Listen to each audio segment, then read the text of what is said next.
tell some of those stories, but not all of them. 41 past the hour, the United Nations General Assembly is meeting this week in New York, and with us now are two presidents attending the meetings. Former Colombian President Alvaro Uribe, he was vice chair of the UN's Gaza Flotilla Investigation Commission, and Georgian President Mikhail Saakashvili, friend of my parents, telling stories about my father. He's crazy, your father. Totally. I mean, 10 times more than her even. I mean, I was telling her just like 2 years ago, we were in Croatia. He was jumping from the top of that yacht, and in my bravest dreams, I would never even consider getting there. And what's the age? He's in his 80s. He's 80-somethings. He likes to swim. No, but it's amazing. I mean, it is amazing. Also joining the table, NBC Chief Foreign Affairs Correspondent and host of Andrea Mitchell Reports, Andrea Mitchell. And we still have Eugene Robinson and Mike Murphy in Washington with us. So that's great. So what do you expect to happen this week? Is there going to be a lot of talk? You're obviously been conducting an investigation. You expect that to garner a lot of attention this week on the flotilla? Of course. We worked for 1 year in this inquiry. And on September the 2nd, we handed our report to the Secretary General of the United Nations. And as we have to behave with the same ethics of the judge. I have to be very quiet, totally quiet, because our thought is expressed in our report. Right. So you have to be very quiet. So of course. I wouldn't be good in that job. That would be terrible. Terrible, actually. Andrea. Well, I think one of the real sadnesses to U.S. officials in particular is that there was an opportunity with your report. It sort of came down the middle. It said that Israel had the right to go after the flotilla, but used excessive force. And if there had been an apology, but Prime Minister Netanyahu did not want to proceed that way, and there was a lot of political opposition, he felt. And so now you've got Israel and Turkey, long-standing allies, quiet allies, and military partners in a lot of ways, at loggerheads. Israel is increasingly isolated, not only from Egypt now, but Turkey as well, and facing this vote in the General Assembly, if not the Security Council, right, which could really isolate the United States from the rest of the world. Of course, when I listen to you, I have many thoughts in my mind, but I have to be quiet because I was member of this panel. If you read the report in depth, you will find ways very helpful to... They pointed the way. Right. And the president is being diplomatic because as a judge of this, he couldn't. But right. To you see that the problem that is arising with the Palestinian demand for a Security Council statehood vote and the U.S. position, increasingly isolated, that this is not the way to any kind of negotiated solution? Well, obviously, we do believe that primarily Israel has right to security and secure existence. Also, Palestinians have right to statehood. Nobody puts, I mean, it's in doubt. And certainly, we have lots of sympathy for the plight of Palestinian people. On the other hand, we believe in negotiations, and our position is very clear. These kind of things should be only settled when it takes two to do things. And we certainly need to, I hope there will be more and more incentives, also because what's happening at the UN, to get to some negotiated solution. Because the things should change for the people in reality, not just on papers. But I think overall this is a very important moment at this moment at the UN, and it shows lots of things. From the Middle East to Georgia, what's your goal this week for your nation? Well, obviously, this is also, there are several issues, you know, and I'm speaking to the UN, and I think the main thing is that it's 20th years of demise of the Soviet Union, and with which Zbigniew Brzezinski had lots of things to do. Actually, he predicted it when nobody ever believed it. Right. And almost, you know, like, he would have jumped off the wall, but they like took correct date, but he really did correct it. They predicted correctly. And then it's, of course, anniversary of 9/11, 10th anniversary, and every time, you know, pundits were wrong, both times. times they said history is finished. That's it. It's over. And it's certainly history is not finished, and things can get very tragic. And certainly we will consider these things. On the one hand, there is this thing, the anniversaries. I mean, things have gone worse after that. Russia has become more revanchist and revisionist of basically trying to restore some sphere of influence in the former Soviet Union. Terrorists have gone on the attack. But on the other hand, the good news is that there is Arab Spring. There is a wave of democratization, but it can go both ways among what was the former Soviet Empire. We'll be talking about all of those issues. Gene Robinson. Yeah, question for President Uribe. I used to cover Colombia, and President, when you took office, Colombia was being torn apart by left-wing guerrillas and right-wing paramilitaries and drug cartels. When you took office, when you left office, Colombia was transformed. It was on its way to becoming a normal country. What lessons do you have for so many countries in the world that are facing those kinds of wrenching problems? We didn't live a paradise in Colombia, but the country made significant progress. We apply 3 elements: security with democratic values, investment promotion, at the same time we advance in social cohesion.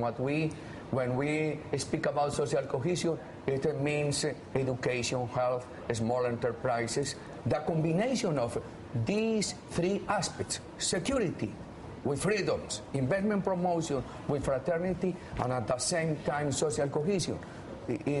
This combination made a significant improvement in my country. It's a remarkable turnaround. Mike Murphy. President Saakashvili, I've been to Georgia. I'm a fan of your country. I'm wondering where your relations with the Russians stand. Has there been any thought since all the tensions you had? Because I haven't followed it in the last 6 months or so. Did you hear the question? No. He had asked, he said he's a big fan of your country. He's been there, but he's curious, has there been any thaw in relations between Georgia and Russia? Because if there has been, he hasn't seen any evidence of it. Well, we are in this precarious situation that Russia occupies 20% of my country's national territory. We have 500,000 people who cannot return to their homes, basically 80% of the population of those areas. So we have the situation of mass deportation of people, mass expulsions, very much the Russian Soviet style. And I'm here basically, on the other hand, at the conference called Meridia, organized by Matthew Swift and Nikola Logopoulos, and we'll discussing these things, how you tackle even the most violent situations. And, of course, this is a great example for all of us of Uribe, but also what we did in Georgia. Despite the fact that we are building this democracy at gunpoint, I mean, in a very precarious circumstance, they don't recognize our border, they don't recognize our government, they want us officially out, they don't even recognize the ceasefire agreement that President Sarkozy brokered with them, and they say it's not relevant anymore. Despite the thing, we have, after the war, 6 to 7% growth rate. We are the world's #1 fighter with corruption, according to international watchdog Transparency International in the world. Yeah. In terms of security situation, that's why I've been admiring a lot of what you achieved. But we are the safest, one of the safest countries in Europe. Actually, the second safest after Iceland, which is an island, obviously. And we have the safest capital, even safer than Reykjavik, Tbilisi. And we have we are the easiest place to do business in Eastern and Central Europe.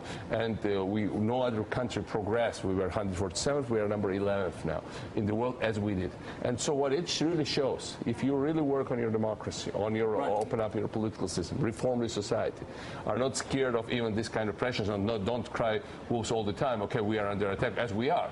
And let's just, everybody shut up. It's no time to argue. Right. It's no time to work on other things. Let's just concentrate on the threat. No, we never choose that's right. The other way around is to concentrate on positive things and to go in that direction. And I think when you do those things, even the most violent, the most corrupt, the most criminalized societies can turn around. Yeah, sounds like a big turnaround. Andrea. What do you think the future of Vladimir Putin is?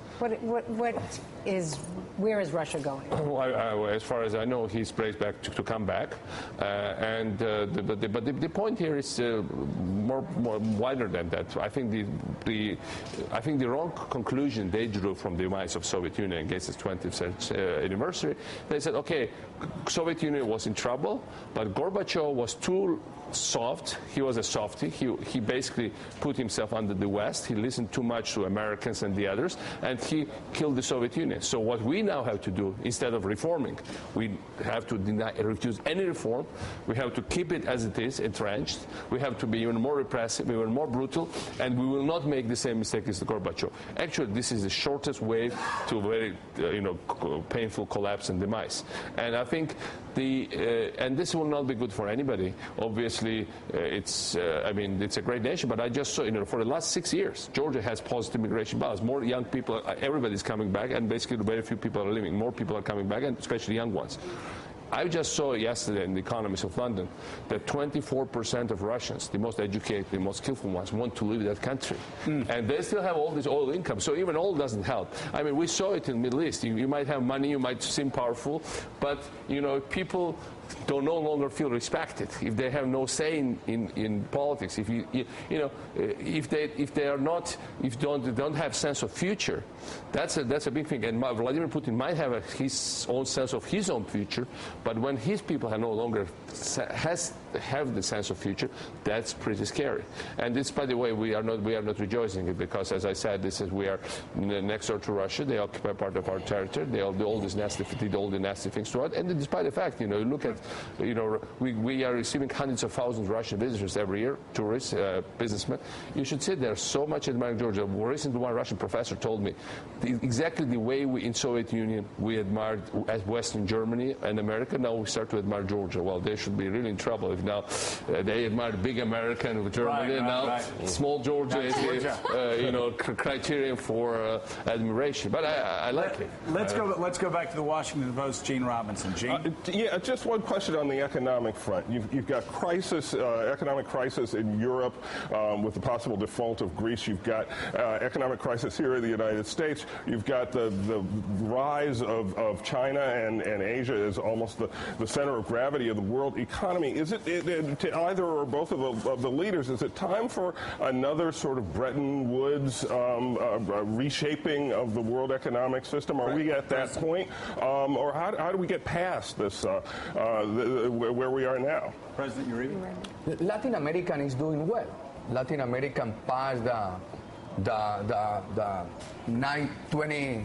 2008 crisis in very good performance. However, we are very concerned because we have not the same ammunition that 2 or 3 years ago to fight a new crisis. Therefore, we need that the United States tackles its fiscal deficit, reduce its indebtedness, that Europe solves its fiscal problems, because the United States and Europe are crucial for our economies.